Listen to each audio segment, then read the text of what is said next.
nous avons appris que le CCBE s'apprêtait à venir à Lille justement pour tenir sa conférence annuelle, nous avons considéré qu'il était tout à fait naturel qu'on travaille ensemble. Il était tout à fait naturel qu'on travaille ensemble déjà par la thématique qui a été choisie. La thématique choisie, intelligence artificielle, justice humaine, qui correspond parfaitement en réalité aux thématiques de recherche de notre centre de recherche sur la relation entre le risque et le droit. Nous avons décidé de porter dans le C3RD, entre autres, la thématique des risques émergents autour des risques que peut représenter la prédiction ou l'intelligence artificielle pour la justice de manière générale. L'ADN de la faculté se construit autour de 4 principes qui sont simples, celui de l'accompagnement, de la professionnalisation, de l'internationalisation et des innovations, puisque aujourd'hui, autour de ces questions d'intelligence artificielle, on voit très bien qu'il s'agit d'adapter nos professions du futur et de faire en sorte qu'on soit à jour. Et là, nous sommes dans un échange constructif entre les deux.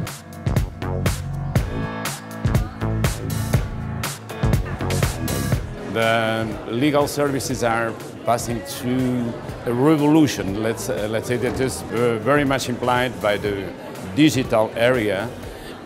This is a big challenge for us, as we have been discussing, for instance, in this conference, to know where we have to put ourselves as lawyers, as agents of justice before this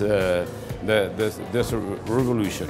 We have several levels of lawyers, and we have several levels of dealing with this problem. I will choose this concerning as one of my priority goals for my mandate is to try to learn with lawyers and to know where we should place ourselves. L'intelligence artificielle est aujourd'hui incontournable. Elle touche la justice comme tous les autres domaines.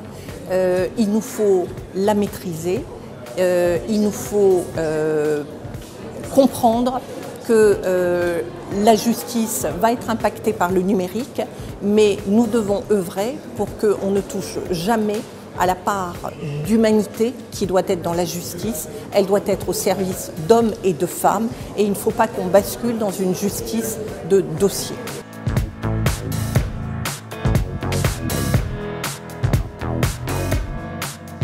Tout a été dit, tout a été lancé au moment de l'ouverture de ce colloque.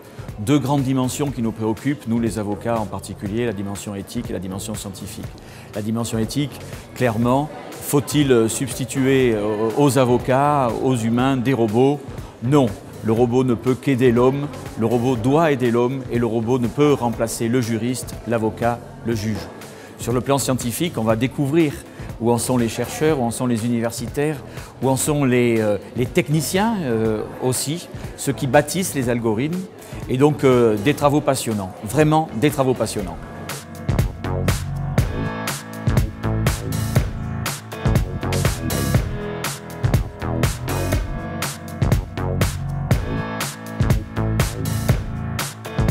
Ce qui reste en fait important dans l'exercice professionnel, c'est l'humanité de la profession d'avocat, essentielle.